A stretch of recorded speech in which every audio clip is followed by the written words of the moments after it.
오늘 우리에게 주신 말씀으로 다윗은 왜 그랬을까? 다윗은 왜 그랬을까라는 제목으로 말씀 함께 증거하겠습니다. 다윗은 왜 그랬을까? 오늘은 다윗이 과연 어떤 선택을 했고 또 그 문제 상황 가운데 어떤 믿음의 결단을 내렸는지 함께 살펴보기 원합니다. 그래서 그 다윗의 선택이 우리의 믿음이 되어 우리는 이 땅 가운데 어떤 문제를 만났을 때 어떤 믿음의 삶을 살아가야 되는지 깨닫게 되는 은혜의 시간 되길 간절히 소망합니다. 첫 번째 살펴볼 내용은 다윗은 왜 그곳에 갔을까입니다. 다윗은 왜 그곳을 갔던 것일까요? 오늘 우리가 읽은 말씀의 무대는 시글락이라는 블레셋 한 땅입니다.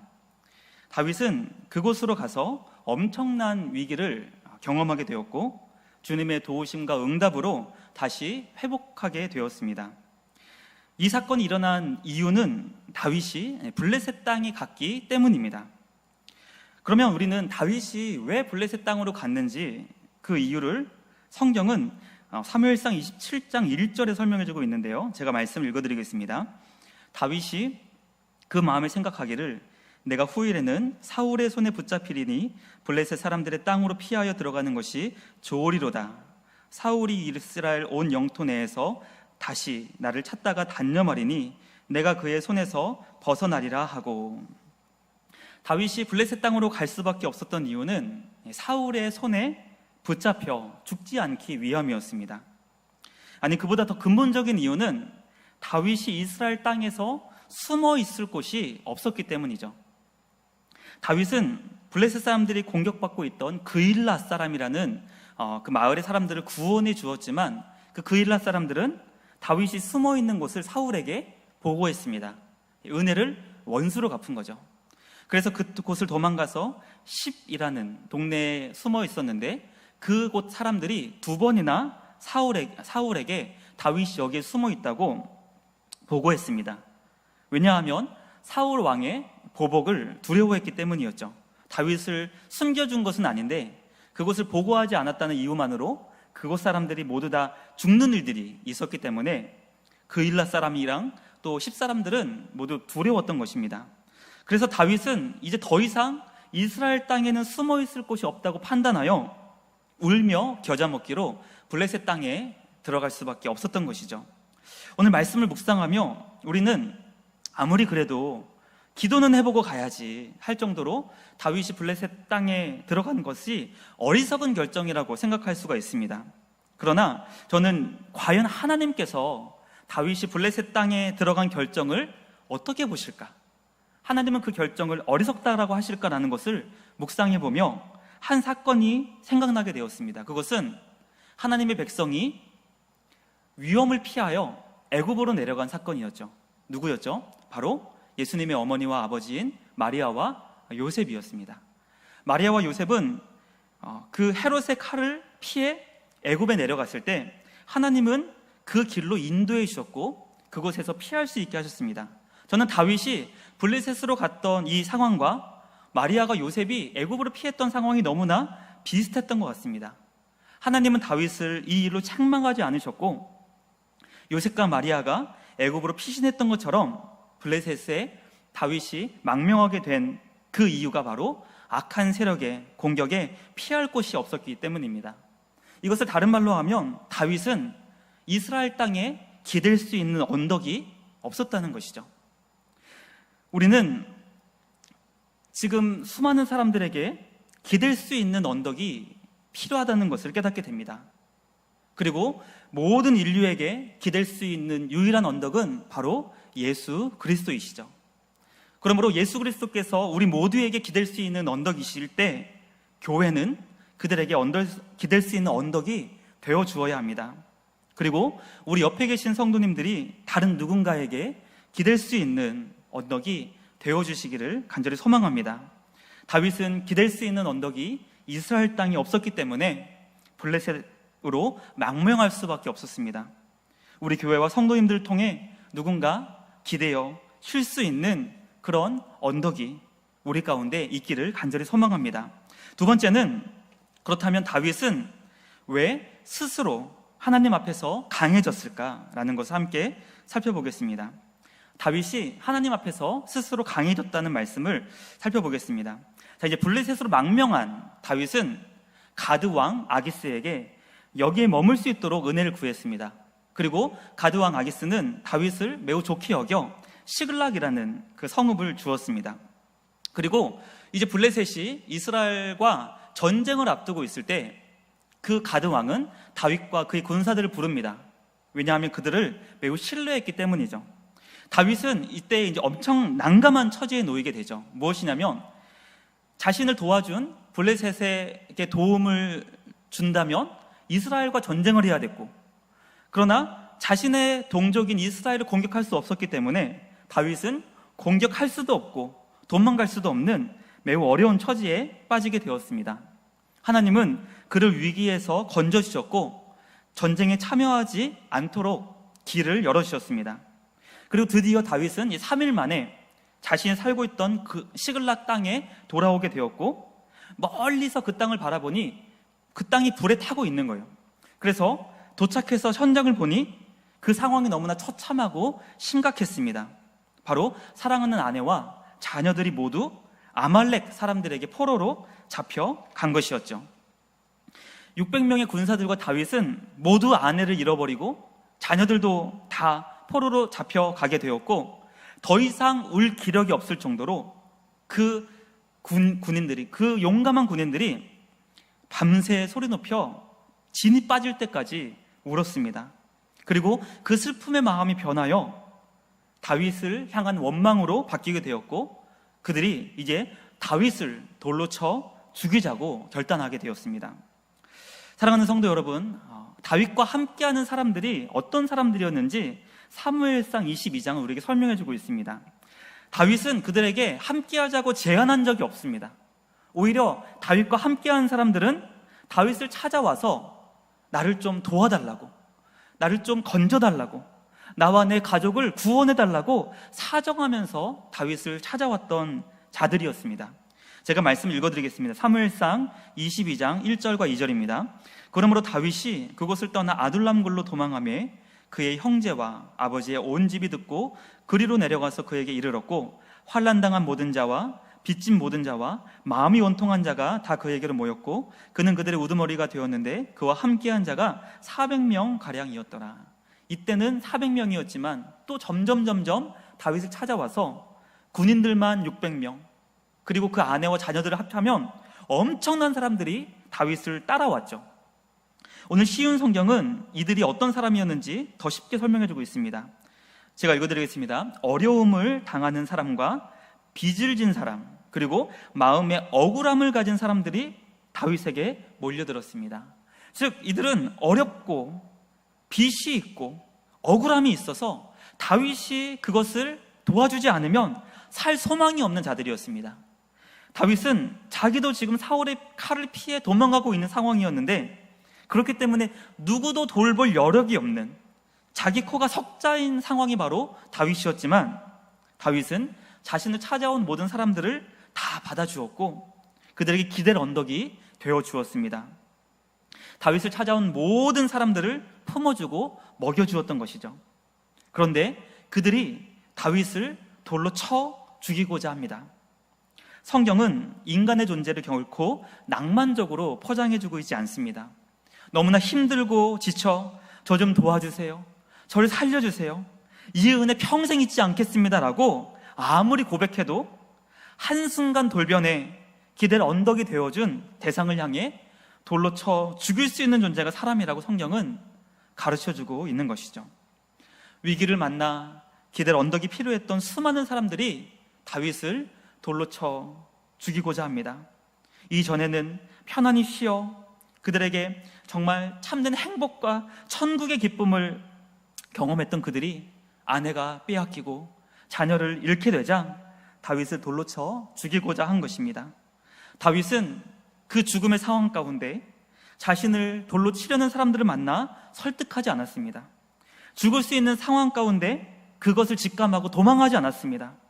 다윗은 죽음의 위기 가운데 어떤 선택과 결단을 내렸냐면 오늘 6절 하반절 말씀은 이렇게 기록하고 있습니다. 다윗이 크게 다급하였으나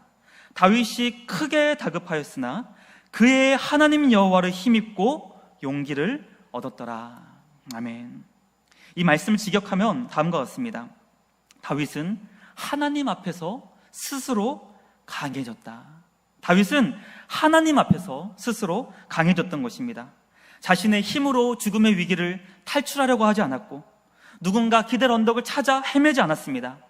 다윗은 생명을 지켜주시고 보호해 주시는 하나님 앞에 서서 주님이 주시는 힘과 능력으로 강해지게 된 것이죠.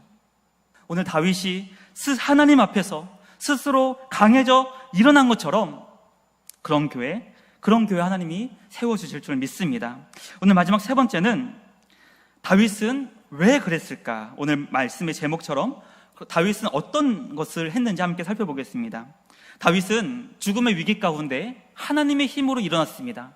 그리고 급히 제사장 아히멜렉을 찾아가 그에게 에봇을 가져오라고 말씀합니다. 에봇이란 하나님의 뜻을 물어보는 그런 도구인데요, 다윗이 에봇을 품고 기도합니다. 하나님, 아말렉 군대 추격하면 잡을 수 있는 것입니까? 기도했을 때 하나님께서는 그들을 따라가라, 그들을 찾을 것이고 모든 것을 다 되찾을 것이라는 분명한 말씀을 주셨습니다.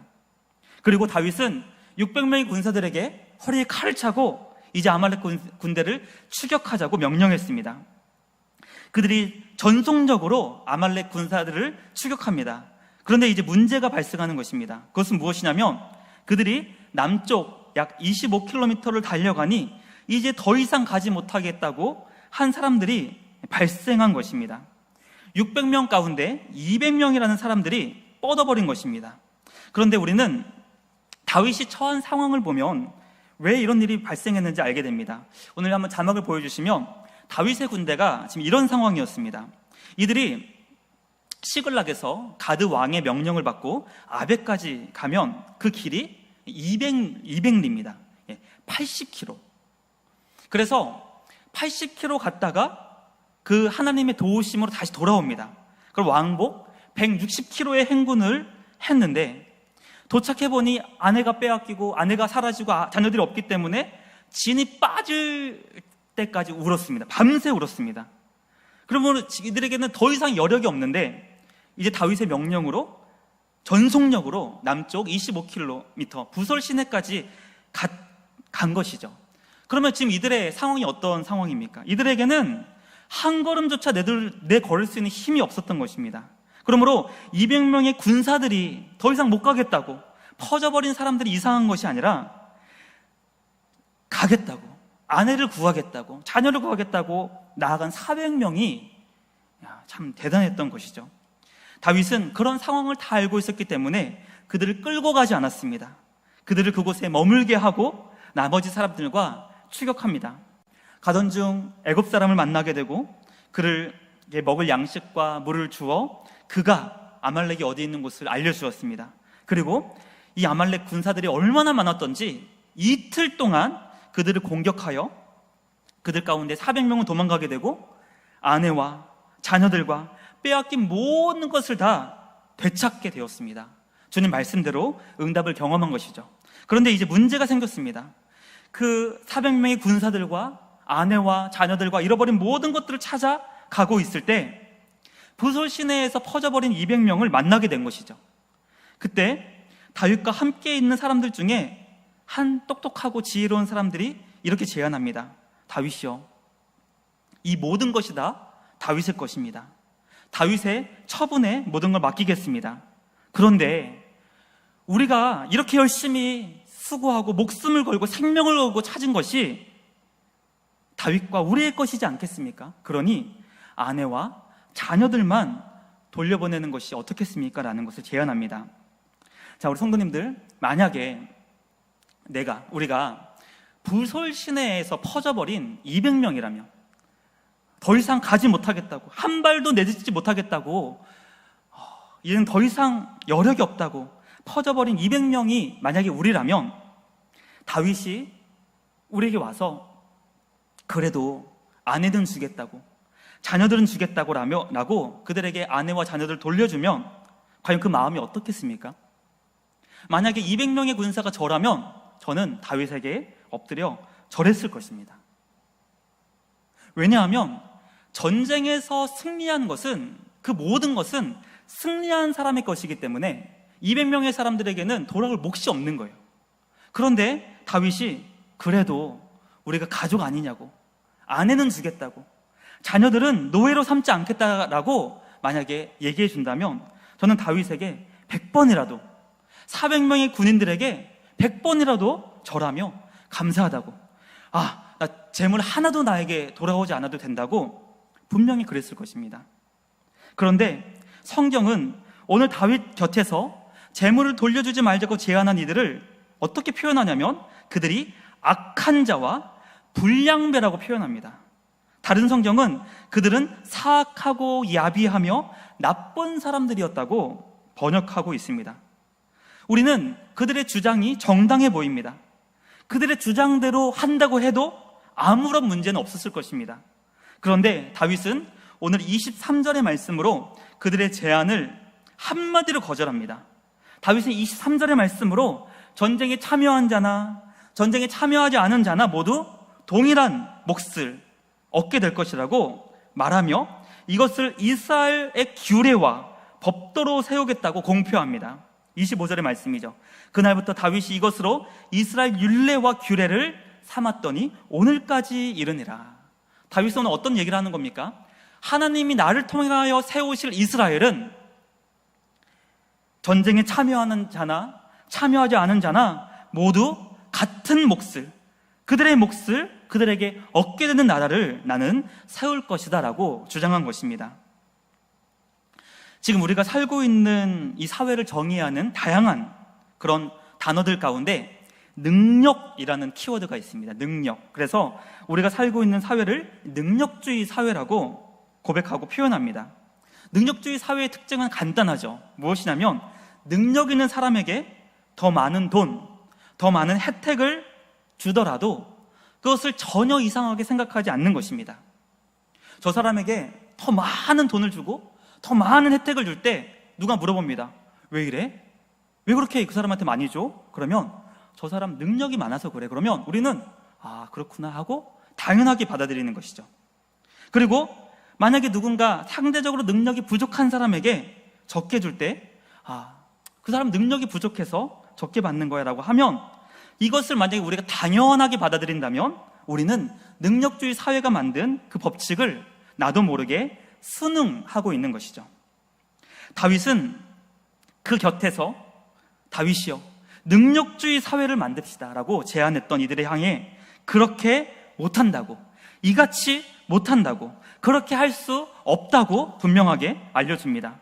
그리고 그것을 알려주는 차원을 넘어 이스라엘 국가, 하나님이 나를 통해 세우실 나라는 이런 나라가 되어야 한다고, 하나님이 세우신 나라는 능력주의를 넘어서는, 능력주의를 초월하는 하나님 나라가 되어야 한다고 그들에게 분명하게 공포한 것입니다. 다윗은 왜 그랬을까요? 다윗은 왜 이렇게 한 것일까요? 오늘 23절이 바로 다윗이 만들려 하는 능력주의 사회를 초월하는 하나님 나라를 세울 수 있는 비결을 우리에게 가르쳐주고 있습니다. 우리 23절 말씀 함께 읽어보겠습니다. 시작. 다윗이 이르되 나의 형제들아 여호와께서 우리를 보호하시고 우리를 치러 온 그 군대를 우리 손에 넘기셨은즉 그가 우리에게 주신 것을 너희가 이같이 못하리라. 다윗은 그의 곁에서 능력주의 사회를 만들자고 하는 이들에게 이렇게 얘기합니다. 우리를 보호해 주신 분이 누구신가? 하나님이시다. 우리를 아말렉의 전쟁에서 승리케 하신 분이 누구신가? 하나님이시다. 우리가 얻은 이 모든 것을 주신 분이 누구신가? 하나님이시다. 너희에게 무슨 능력이 있다고 능력대로 배분하자고 얘기하고 제안하는 것인가? 라고 그들에게 묻고 있는 것이죠. 우리에게 무슨 능력이 있는 것일까요? 우리가 할 수 있는 것 가운데 주님이 주시지 않은 것이 과연 무엇인가요? 주님이 우리에게 생명을 주셨고 주님이 우리에게 하고자 하는 마음을 주셨고 할 수 있는 힘을 주셨고 할 수 있는 모든 것을 다 주셨는데 내 능력, 내 힘, 내 지혜라고 주장할 수 있는 것이 과연 무엇이 있는 것일까요?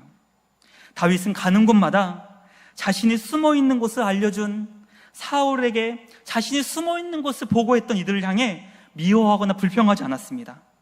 세상은 사울이 가지고 있는 그 칼의 능력을 의지하여 다윗을 고발했지만 다윗은 죽음의 위기 가운데 자신을 찾아온 사람들을 다 품어주었고 떠나보내지 않았고 자신을 심지어 돌로 쳐 죽이고자 한 자들에게도 맞서 싸우려 하지 않았습니다. 왜냐하면 그들은 능력이 부족한 다윗은 죽어 마땅하다고 생각했고 우리가 살고 있는 세상은 끊임없이 능력 있는 사람에게 의지하고 능력 있는 사람을 기대고 능력 없는 사람을 우습게 여기며 그는 살 자격조차 없는 사람이라고 평가할 수 있지만 다윗은 이 세상 모든 사람들에게 내 것이라고 주장할 수 있는 것 없다, 내 능력이라고 주장할 수 있는 것 없다, 하나님이 주시지 않은 것 없다고, 하나님이 우리에게 모든 능력을 주셨다고 질문하고 설명하고 있는 것이죠. 우리의 능력으로 죄를 씻은 사람이 있습니까? 우리의 능력으로 죄와 사망에서 영원한 생명으로 옮겨진 자가 있습니까? 우리의 능력으로 오늘 하루를 살 수 있었던 사람이 있습니까? 우리의 능력으로 우리가 소유한 것을 가질 수 있었던 것일까요? 우리는 다윗을 통해 우리의 죄를 용서해 주시고 우리를 죄와 사망에서 옮겨주시고 영원한 생명의 나라로 인도해 주신 예수님을 묵상할 수 있게 됩니다. 예수님 안에서 오늘을 살 수 있게 되었고 예수님 안에서 하나님의 자녀가 될 수 있었고 예수님 안에서 주님을 예배하며 예수님 안에서 능력으로 평가하며 차별하는 것이 아니라 예수의 피로, 예수의 심장으로 사랑하며 존중하며 살 수 있게 된 것이죠. 우리 한번 따라해 보겠습니다. 예수의 피로, 예수의 심장으로 살겠습니다. 예수의 피, 우리 안에 흐르고 있는 것이 무엇입니까? 예수의 피입니다. 우리의 가슴을 뛰게 하는 그 심장은 누구의 심장입니까? 예수의 심장이시죠. 예수의 피로, 예수의 심장으로 차별하지 않겠습니다. 예수의 피로, 예수의 심장으로 능력으로 사람을 평가하지 않겠습니다. 예수의 피로, 예수의 생명으로 누군가의 기댈 언덕이 되어주겠습니다. 예수의 피로, 예수의 심장으로 하나님을 의지하며 강해지겠습니다. 예수의 피로, 예수의 심장으로 우리의 시선을 주님께 드리고 하나님 나라 세우겠습니다. 우리 이 시간 함께 찬양하며 기도하기 원합니다. 시선이라는 찬양이 있습니다. 시선이라는 찬양 후렴의 가사는 이렇습니다. 모든 시선을 주님께 드리고 전능하신 하나님을 느낄 때 세상은 주의 나라가 되고 하나님이 일하기 시작하네.